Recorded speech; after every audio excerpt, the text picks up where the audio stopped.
about to listen to the Dr. Dahlia Show. Sassy, stimulating medical talk radio. Any medical advice Dr. Dahlia Wax gives on her show should not be substituted for an actual visit to your medical provider. And now, here's Dr. Dahlia. We are back on the Dr. Dahlia Show, 1-877-Dr. Dahlia, 1-877-DOCDALI. So today we honor the great Martin Luther King Jr., and I've been reading some of his famous quotes. These things were just so full of heart, so full of logic, so, beautifully written. And like this one, forgiveness is not an occasional act. It's a permanent attitude. I mean, I've had to forgive many people who wronged me. I won't forget. You never want to forget because you don't want history to repeat itself. But I've had to forgive, and I feel better forgiving. But you can't just forgive temporarily. I mean, forgiveness has to be a permanent attitude. Now, he's right about that. He said, we must learn to live together as brothers or perish together as fools. The time is always ripe to do right. This is another one I like. We must accept finite disappointment, but never lose infinite hope. That's true. Finite disappointment. Disappointment doesn't mean it's permanent. How many times did our parents say they were disappointed in us? Well, maybe in my case, the disappointment was, long lasting, but finite. A lot of our sadness, a lot of the things we go through, it's temporary. Or the feelings that we have about it are temporary. But never lose infinite hope.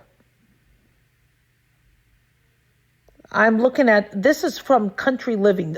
Many of his quotes are listed here. Said, we refuse to believe that the Bank of Justice is bankrupt. I have decided to stick with love. Hate is too great a burden to bear. We've spoken about that with health. It's so easy to just brood and scorn and hate, but that eats you up. It's an evil, it's a darkness. I've never seen people stay healthy who were always in a state of hate. But in a state of love, it's so healing. Darkness cannot drive out darkness. Only light can do that. Hate cannot drive out hate. Only love can do that. I used to deal with a lot of bullies, and how I would deal with those bullies was when they had an issue or hurt themselves or whatever, I would just be so kind. And I noticed that with the majority of them, majority I'm saying, I don't know, what is it? You catch more bees with honey than you do with vinegar. I noticed that I was able to bridge some, relationship that wasn't as cruel as it used to be when they bullied me, except for one person I had to bully back in a way. I mean, I just had to kind of snap back at him and make fun of him. And then he backed off really good. But for the most part, I look at these quotes and I look back at things I've done in my life and I could do better. And I've noticed love, gosh, it really drives away hate. Let me see some other things here. Sorry. These are just some really, really beautiful quotes. He says, yes, it is love that will save our world and our civilization, love even for our enemies. He says, go out this morning, love yourself, and that means rational and healthy self-interest. You are commanded to do that.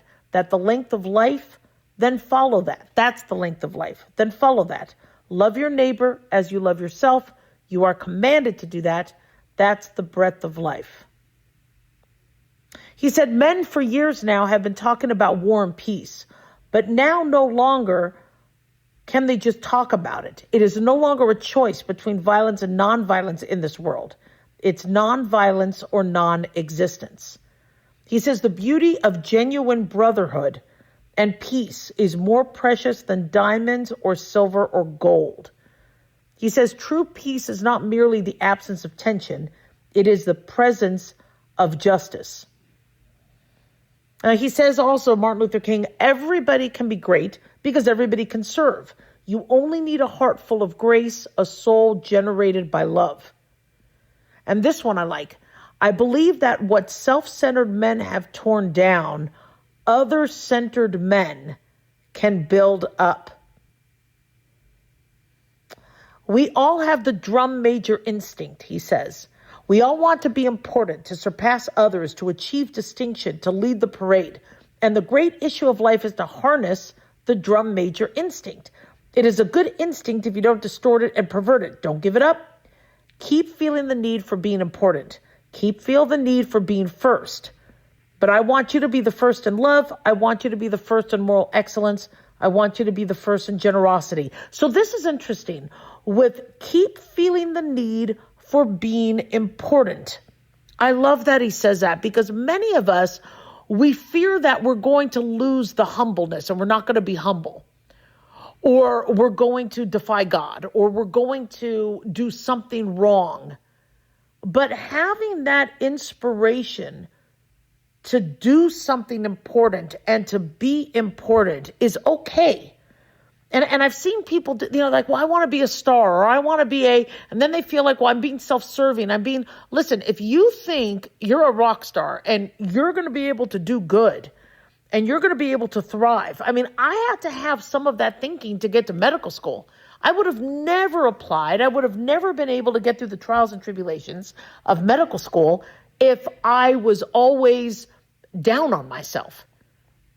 If I was always telling myself it's not going to work, no, I had to tell myself, look, this is what I'm meant to do. There's so many more beautiful quotes, and I could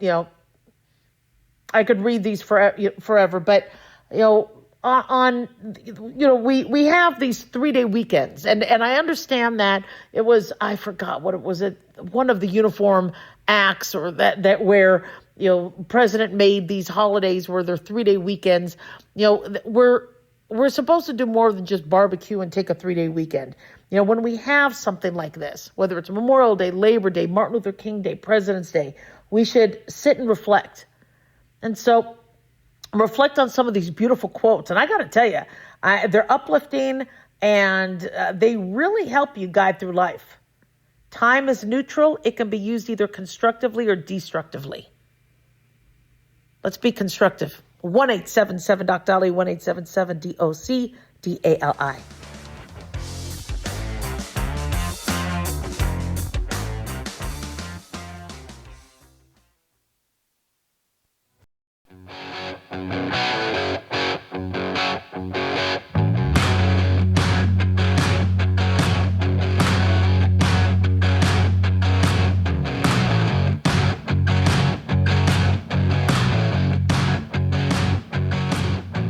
And we are back on the Dr. Daliah Show, 1-877-DOC-DALI, 1-877-DOC-DALI. So some of you have been contemplating using these weight loss drugs to lose weight. And one of you had reached out asking about how to keep it quiet from others, where they don't want people knowing that they use these weight loss drugs. But if they lost the weight so quickly, everybody would assume they did a weight loss drug. So how to lose the weight so people don't know you're using the weight loss drugs. I am just blown away at how popular these drugs got, because for years I was trying to get patients to do a physical, do a blood draw. And all you kept hearing is, well, I don't like needles. I hate needles. Nope, no needles. Sorry. Yet now everybody and their mother is injecting themselves with needles. And now all of a sudden that's not a problem. And so because so many people are using weight loss medication, let's say you're losing weight on your own and you're doing a good job on your own. Yes, people are probably going to assume you're using a weight loss drug until proven otherwise. Just don't let that ruin your day. You could correct them, I'm sure. It was interesting. Actually, both of my sons lost weight. They did not use the GLP-1s. They work out extensively. They've been cutting all their sugar, avoiding diet sodas and all that. And my friend had asked, did they use Ozempic? And I go, no. And at first I was like, really? Is everybody going to assume that now? But, who cares? There's been diet medications and bariatric surgery and all sorts of ways where people could lose weight. But now, just because it's a craze, the average person doesn't have $1,000 a month to pay for these. I know a lot of people are using them, and probably more people are using these weight loss drugs than any other weight loss drug in the past. But I don't think millions upon millions of people are using them like the media makes us think. Also, we look at stars and we look at celebrities, and it seems like everybody in Hollywood's on them. I really do believe a higher proportion of Hollywood is taking these medications. But interestingly, Oprah Winfrey opened up about her story with this. And this is being reported by Fox News. And she said she struggled with the shame of weight loss drugs and with what happened when she quit. Now, she's 71 years old. She looks fantastic. So back in 2023, she started taking a GLP-1 medication. I believe it was Ozempic, but don't quote me. But then she attempted to quit after 6 months to see if she could lose weight without it. Now, this is in a recent interview with People magazine. And even though she stuck to her diet and exercise routines, she gained back 20 pounds after stopping the drug. And we talked about this. I've been telling you from the beginning. Everybody's saying, oh, the weight loss will stick. The studies are showing you could stop it and the weight loss will still stay off at least a year and 60 some weeks. And, you know, there's been, and I'm telling you, the patients I see are gaining the weight back. They gain the weight back, or they start to gain the weight while they're on it, because after a while it wears off. Well, here is Oprah Winfrey saying it's going to be a lifetime thing. She said, I'm on high blood pressure medication, and if I go off the high blood pressure medication, my blood pressure is going to go up. The same thing is true now. I realize with these medications, I've proven to myself I need it. Now, there was a study we spoke about last week that also said that the majority of patients that go off these medications are back to their original weight, if not more, at the 2-year mark. And so for those of you contemplating starting it, now that's a lot of cost, spending $1,000 a month, because there's still, I know Trump is working on getting the price down, and then he's going to have a website, Trump RX. It's going to bring those drugs from Eli Lilly and Novo Nordisk down to $350 a month, and then maybe $275 a month. But for now, people are paying about $1,000 a month. That would stink if you do it for a year and you're under 12 to 15 grand just to gain that weight back. So Oprah Winfrey revealed that her default weight is at 211 pounds. Oh, but her default weight, I think she's meaning like her ground zero weight. And she said that was not healthy. She was pre-diabetic and had high cholesterol. And so now she's down to 155 pounds and she wants to maintain that. She said, the combination of the medication and hiking every day and resistance training has given me the body that I had when I was running a marathon. She said, so I was 40 and feeling really good, but to be able to be 71 and feel that I am in the best shape of my life feels better than it did when I was 40. So, you know, I'm not saying just because Oprah Winfrey gained the weight back, you will too, but I'm just seeing so many individuals. So many are gaining the weight back. But what is a little kind of sad about what happened with Oprah Winfrey is she's rich, which means she has access to chefs who could make vegetables taste delicious and low calorie. She has access to gym equipment, personal trainers,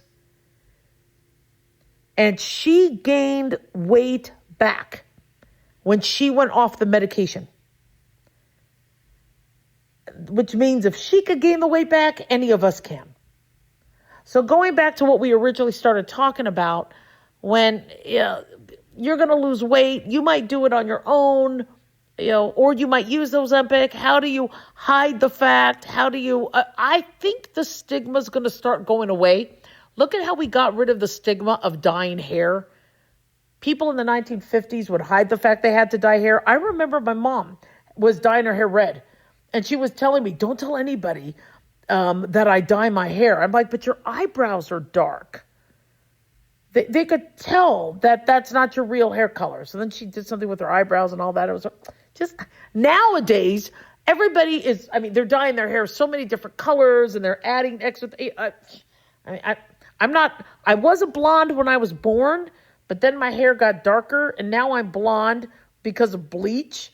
I don't have to hide that. It's kind of obvious, right? And then once I go gray, I'm sure y'all are going to be like, wait a second, you're supposed to be gray and you're blonde. Duh. Yeah, but you see, we don't have that stigma now. We're also starting to lose the stigma with men adding hair supplementation and hair transplants and hair extensions and things like that. So that's starting to be less stigmatized. So I think, antidepressants, other medications, less stigmatized. So I think, they'll be less stigmatized. But my only worry is I just don't like the idea of these medications being for life. There is no way you could commit monetarily, side effect wise. Your body, your brain starts to, get savvy. And eventually you gain a tolerance to these medications. We really need to rethink if this is the way we want to lose weight. Or, am I feeling the stigma of seeing patients on lifelong medications? Like Oprah said, you have to take your insulin if you're diabetic lifelong. You have to be on your blood pressure medicine. Well, but here's the thing. I've had people where they lost weight and then they didn't need to be on their diabetic medication or they didn't have to be on their blood pressure medication. But she does make a point. You're on these medications for life. If you have a thyroid condition and you need levothyroxine, you're on that for life. But the difference is you could get those medications for $5 or $10 a month. And they also don't work on the brain. And these other I'm not ready. I am just not ready. And I know I'm actually going to be trying them eventually because I want to see what it does to my gut microbiome. I don't really anticipate my losing weight on these medications permanently, and I don't want to get my hopes up. But I would like to see what it does with my GI issues, and I'll let you know when I start. But with Oprah Winfrey gaining weight back, it means we all can. So for those of you looking into these drugs, talk to your doctor, talk about plan B, talk about what you should do when you are on these drugs, like build up your muscle, exercise, try to use the lowest dose you need to get the effects you need so you don't rebound as much. And then maybe you talk about what the plan is if you do sadly go through a rebound. Because you might need to, if you are going to go off the medication, go off it slowly. Because if you run out of money and stop it abruptly, that rebound happens quickly. But if you're like, I don't think I could do this for another 2-3 months, maybe slowly start maybe doing the shot, maybe every 2 weeks, maybe, every 10 days, something like that, to slowly start going down on the dosing. 1-877-DOC-DOLLY. Don't go away.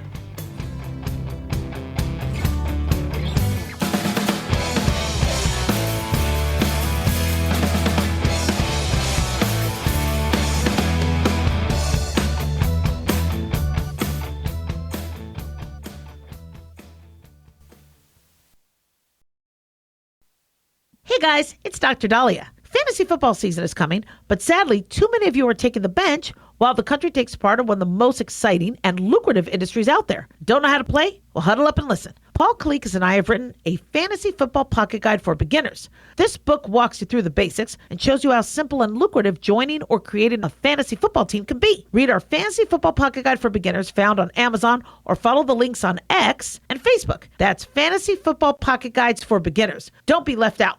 At Hotshot Secret, we share the science behind common diesel problems. For example, diesel fuel cetane levels. The cetane rating in diesel fuel is 42 to 45. Most diesel engines operate more efficiently with a cetane rating of 48 to 50. One treatment of Hotshot Secret Diesel Extreme will raise your cetane 7 points, increase fuel economy, and improve cold starts. Hotshot Secret Diesel Extreme is available nationwide at truck stops, fine farm and auto stores, and online at hotshotsecret.com. Hotshot Secret, powered by science.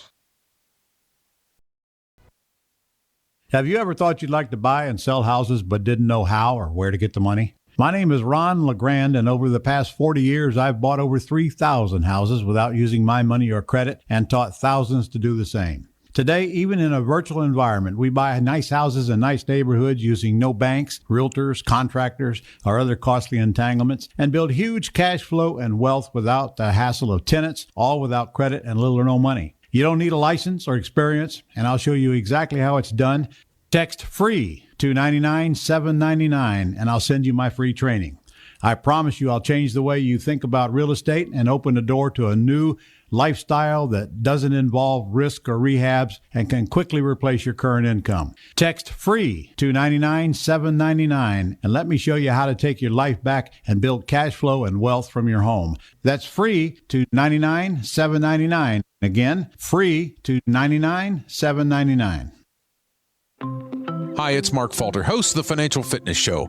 I strongly believe that no one should ever pay 1 penny more in taxes than they are legally obligated. Unfortunately, for most hardworking Americans, this just isn't the case. Why? Because most people spend more time planning next weekend's getaway than trying to ensure they're going to pay less in taxes. My financial fitness team has put together some materials that I know are going to help you. It's the Tax Savings Kit. Tax Savings Kit includes 3 things: free tax analysis, top 10 ways to pay less in taxes, and an investor's guide to taxes. Now, how do you get it? Simple. 866-764-2635. Again, 866-764-2635. I'm Mark Falter. This is Financial Fitness, making personal finance profitable.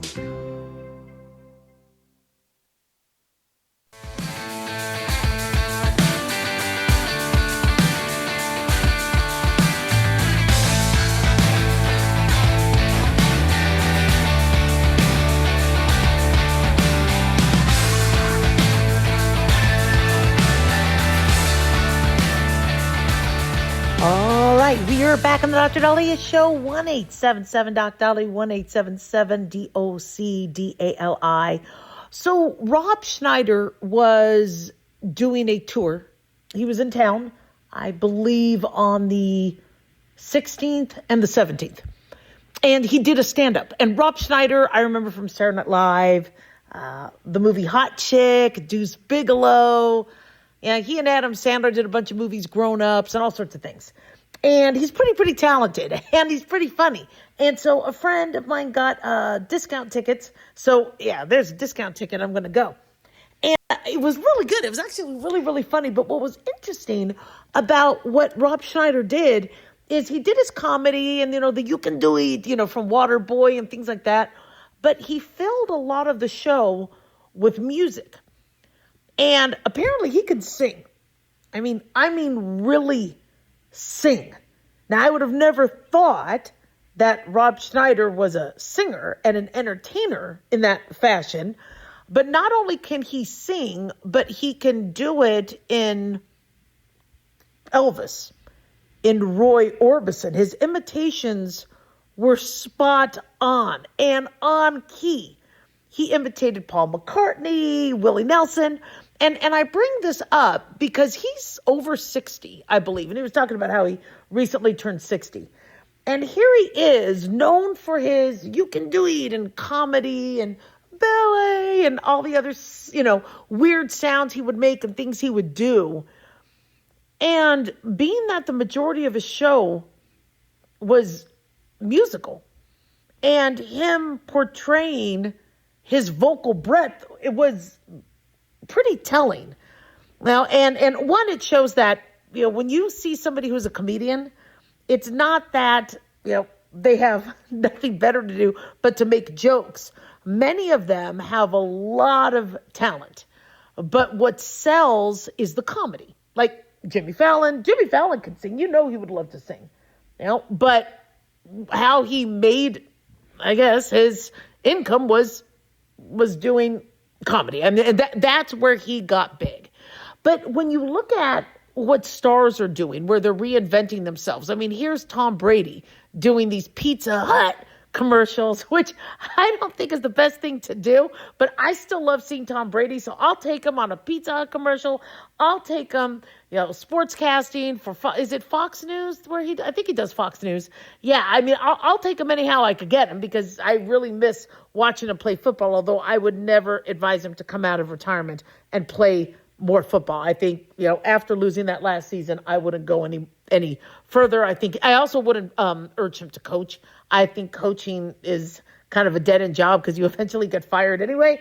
So, but you see how stars, could be multi-talented, these celebrities, and they end up doing what pays the bills, but they have other talents. And I think that's very, practical if we could project that onto our lives. I think a lot of times we do what we do because we got a job in it and we're good at it. Now, I loved waiting tables and I was good at waiting tables and I was good at hustling for tips. I wasn't good at remembering everybody's orders and not dropping the plates and, ticking off the manager, but I was really, really good at working with people. But very concretely, I've thought about my career where, all right, I'm a doctor, I'm a radio host, I was a waitress, but maybe if you put everything together and you look at, one, what you like to do, and two, what you're good at, you could oftentimes make a new career. And so, when many of us are right now, in between jobs, and we're looking at AI kicking us out of jobs, and we're looking at younger people or immigrants taking jobs, and and you're like, well, what am I going to do? What am I going to do? And it's because we're locked in to this thought that, well, I'm an engineer, or I'm a teacher, or I'm a food server, or I'm a radio host, and this is just all I know. Well, no, take a step back and look at your talents. Now, nobody may want to pay for those talents. I sing, but you've all heard me sing. Nobody is going to pay me to sing. All right, it's a reality I've had to come to grips with. Nobody's going to pay me to sing, but I like doing it. And maybe, if I'm looking for another job, let's say hypothetically, maybe I decide to sing, let's say fairy tales, or I decide to do a children's storybook, and instead of narrating it, I sing parts of it. Or maybe I become a voice actor where I can start making, Shrek books or whatever, because I sound like Shrek. Who knows? But you see what I mean? That's how your thinking needs to go. So if you're kind of looking at where your life is leading you and you're like, well, this is all I know how to do, this is all I'm trained for. Not actually. I mean, you are trained to do a lot more than that. I teach students all the time that what they put on their resume is wrong, and they are under advertising themselves. Because let's say you do a career, on the radio. Let's say you podcast or, well, not only are you a podcaster, or not only are you doing radio, but you're broadcasting. You're oftentimes doing journalism. You're also, I have the dog in the studio with me right now. I'm also a dog sitter. And that's what I do when I'm on air. But oftentimes, you're a writer, you're an editor, you're a copywriter, you're an analyst, you're a creator. And so when you stop and take a look at all the things you've done, you realize, wait a second, I'm more than that, and I could apply for other things. I told you I was in a job, I was teaching at a medical school, and the dean comes in and he says, we have a deadline. I need to get a grant written. Have you ever written grants? Have you ever done that before? I'm like, yeah, it's not hard. Let me do it. And I wrote the grant. Not only that, I got people I got the sheriff, and I got the chief of the fire department chief, and I got the mayor, and I got everybody to also, back the project the school wanted to do. And it was probably one of the best grant proposals that dean ever saw. And I don't really write grants, but I could do it because I've done so many things similar. And I'm not saying fake it till you make it. I'm not saying to do that, but just don't undersell yourself. Don't sell yourself short oftentimes you could do so much more than you know. And I'm watching Rob Schneider singing, and to sing Roy Orbison with what he has, a 4-octave range at least. I mean, to do Roy Orbison, I mean, Rob Schneider had some talent. And I felt a little sad because for him to do so much of a show, musically, that's where his love was. And that's something he always wanted to do. So he did it.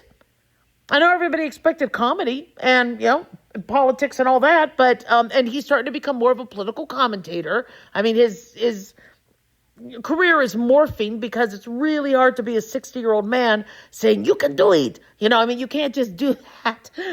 A lot of the stuff he did, he was younger and it was funnier, but now that he's getting older, it's not as funny anymore. So, he's evolving with his career, which you need to, but that also shows that, you can be 60, you could be 70, your career doesn't have to stop. You could start a whole new career. You want to sing on stage, do it. Now, again, whether somebody pays you or not is a whole other story, but just don't sell yourself short. And I think that really we have so much to offer and so much more to us, and our jobs stifled us because you could only do what they wanted you to do and you had to stay in your lane. Don't be stifled. You got so much more talent. Whether you get paid for it or not, explore it. 1-877-DOC-DOLLY, 1-877-DOCDALI.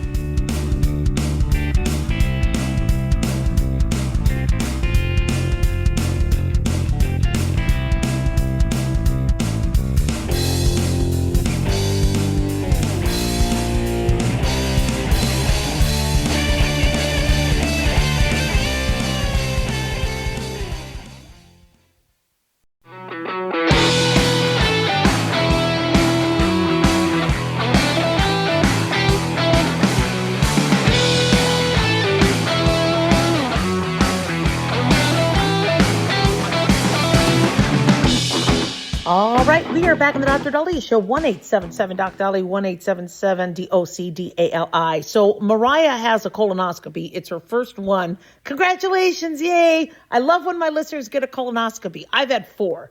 So I'm a pro. I have all the tips you all need. But interestingly, she's a little concerned about what happens when you're under anesthesia. And do they talk about you? She's so worried about the embarrassment. Now, I've performed colonoscopies and sigmoidoscopies in my training. It is very professional. And for those of you who don't believe me, all right, there's not as many people in the room as you think. You have the anesthesiologist, but his job is to monitor your breathing and the anesthesia and your vitals. And so he's not looking at your butt. All right. The physician who is doing the scope is looking at a TV screen and looking at the colon. And they have to concentrate a lot. And the procedure is a short procedure. 15 minutes, 20 minutes, maybe longer, depending if there needs to be biopsies, etc. And they have to concentrate on, putting the scope in, advancing the scope, looking as far as they can look, then retracting the scope, then retroflexing the scope so they could look around the rectum, which is they basically do a U-turn with the scope to take a look, for hemorrhoids and other things. So they make sure that they're getting a good 360-degree look. And then if there is a polyp or anything that needs to be removed, they need to be able to snare that and then cauterize as it goes and pull it out. And I mean, so they're not, looking at your butt, and they're not, talking about you. There's going to be a nurse or an assistant that's going to be there to help and grab whatever they need, to grab, or the biopsy container. And so, in terms of conversations, nobody's talking about, you or, how good or bad your insurance is, or they shouldn't be. I have never witnessed anybody talking crap about the patient while they're under. Now, again, for those of you that don't believe me, it's because, number one, that's very unprofessional, because we doctors know what it's like to be patients. Number 2 is the patient might still be able to hear, okay? Or they might have their phone recording. You would be an absolute idiot to be talking crap about your patient, even though there have been some doctors that have gotten caught, right? Where they were talking. Remember, there was one patient who I believe was transgender and was audio taping. I think they might have put the video on their phone and audio taped the doctors talking to them because your belongings come with you into the OR and are sometimes put under the table. I'm not sure how that all happened. So I could assure you that anybody I have ever worked with and trained with, and I've trained in Reno, Las Vegas, UCLA, none of that. Never saw anything like that happen because they're busy. They have a job to do. They need to do that job correctly, and they need to make sure you're safe. Now, that being said, how do you prep for a colonoscopy? So let me give you the blow-by-blow, all right? Colonoscopy is for colon cancer screening. It is the best screening test I have ever seen because it's the only test that cures as it screens. Your mammogram is a great screening test, but it doesn't cure you or help you prevent, right, a growth. If it's seen, it's a picture, it's imaging. Yet with a colonoscopy, if the doctor sees a polyp and they remove that polyp, then that polyp can never turn into cancer. Not all polyps turn to cancer, but all cancer starts from polyps. So you actually get pruned while they do the colonoscopy. It's fantastic. It's, again, it's so worth doing. I mean, I've had 4. Why? Because I got nothing better to do. Because I have colon cancer on both sides of the family. So I basically get smacked up one side of the butt and down the other in terms of both sides of the family having colon cancer. And with grandparents, both sides of those families had. So colon cancer it just is really, very infused in my family genetics. So I've had 4 colonoscopies. I think I've only had 1 polyp the whole time removed. Thank God. So how do you prepare for a test like this? Well, to me, the prep is worse than getting the scope done. And that's because you have to clean out. And to clean out, you need to be drinking clear liquids and not having heavy food for a couple days before your prep so things come out easier. However, if you do things right, I got to tell you, I have been able to go to bed by 10 p.m. the night before without ever needing to get up and go potty. If you do it right. And one of the reasons why is my gastroenterologist, Dr. Yakov Shapashnikov, he would have me on clear liquids for 2 days prior. Soup, Jell-O, nothing red, apple juice, things like that. And that would allow me to, be able to not have like steak, right? Or Chinese food or burritos or anything else like I usually like to eat. So first, follow your gastroenterologist's instructions. All right. Whatever they tell you to do, you do. Drink plenty of water, electrolytes, again, suggested by your gastroenterologist. You will have diarrhea after taking the prep. That loosens and passes the stool so you could become dehydrated. I know you might not want to drink anymore because you're so sick of the prep, but you're going to have to stay hydrated. Pre-purchase your toilet paper. I ran out of toilet paper one year. Not good, because then I had to use McDonald's napkins. That was very, very painful. So pre-purchase the toilet paper so you don't have to head to the store in the middle of prep kicking in. Keep your fluids and salts up by drinking clear chicken broth, light-colored Gatorade, eating yellow Jell-O, not red, until they say NPO and you're not allowed to eat. If there's only one bathroom in the house, have arrangements made for your other household contacts to avoid showering or taking baths during your prep. That bathroom has to be free. Have some witch hazel or Tux nearby in case your tushy gets sore, because your tushy could be sore. Now, do not, those are the do's, these are the don'ts. Do not start taking the prep at work and hope that it won't kick in until you make it home. I would take off work that afternoon or day if possible. Now, I have always worked the day before my colonoscopy because I'm a workaholic. And I have started my prep at work, but I was only 5 minutes away from the house, okay? So I made it in time. But just stay home, all right? Do not sneak in non-clear liquid foods the day of your prep. If you eat a sandwich, that's not going to be good. It's going to spank you.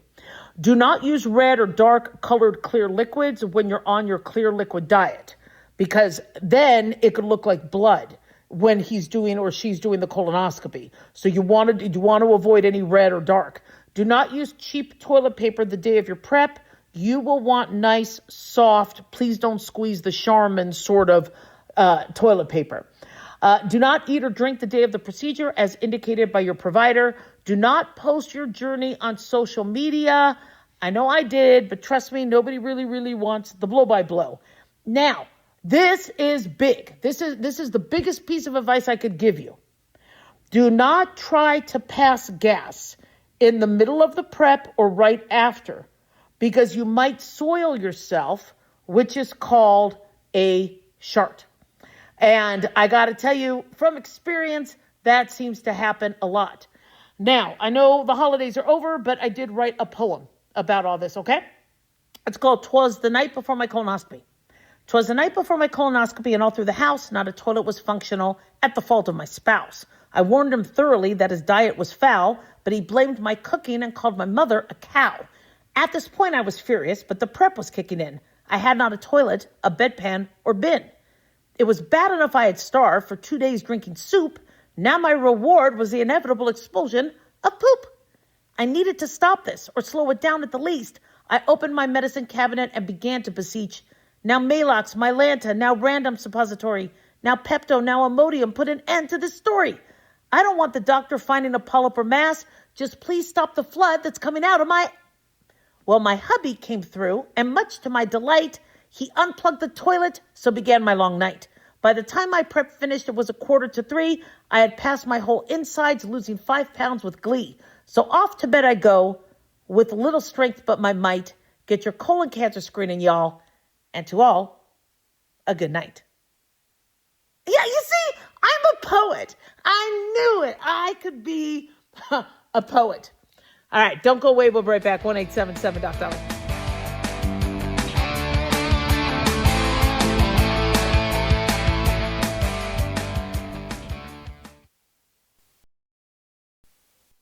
Looking for an easy read that can actually help secure someone's future? Pick up a copy of Mark Falter's book, Common Sense Income Strategies. For the past 30-plus years, Mark has helped thousands of hardworking Americans secure their financial future by using strategies that continue to create wealth, whether the market is up or down. Strategies that will make perfect sense once you take the time to read this powerful book. Common Sense Income Strategies brings to you what Mark has been teaching in person and talking about on the radio for decades. It's not rocket science, it's a pretty easy read. You've worked too long and too hard not to see the fruits of your labor.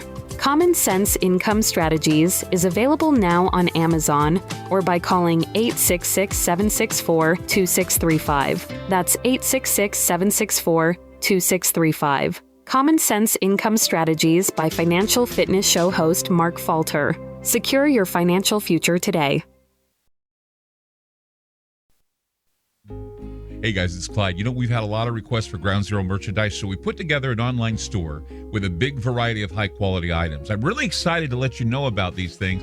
We have a lot to offer you and your loved ones. In addition to our regular apparel, such as t-shirts, beanies, hoodies, and hats, we've expanded our product line with posters, flags, aprons, mugs, and a whole lot more. We also have Ground Zero collectibles along with a limited edition of items like a Clyde Lewis canvas portrait, a Ground Zero embroidered jacket that will certainly make for great gifts and for interesting conversations with family and friends. And we now offer publications such as Ron Patton's book about mind control, MK Zine, and back copies of the official magazine of Ground Zero while it was in print. Paranoia, the Conspiracy Reader, also coming in 2023, are updated and revised books that I've written. There's a secure and easy-to-use shopping cart for your purchases. So shop today at our official store by going to groundzeromerch.com. Again, that's groundzeromerch.com. Hey, America. How tired are you of mainstream corporate media's biased narratives and manipulated news? Their dishonesty and attempts to influence this generation have been exposed, put on display for anyone who's even half paying attention. But the New American Magazine has been an honest source of news and commentary for over 50 years. This is your opportunity to receive the stalwart of principled journalism at a deep discount.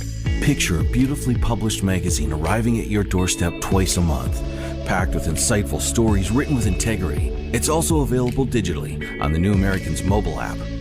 Get up to speed with intelligent coverage from a freedom perspective. Right now, for a limited time, the New American is available to radio listeners at a 25% discount on a new subscription. Visit thenewamerican.com/radio25 and receive 25% off.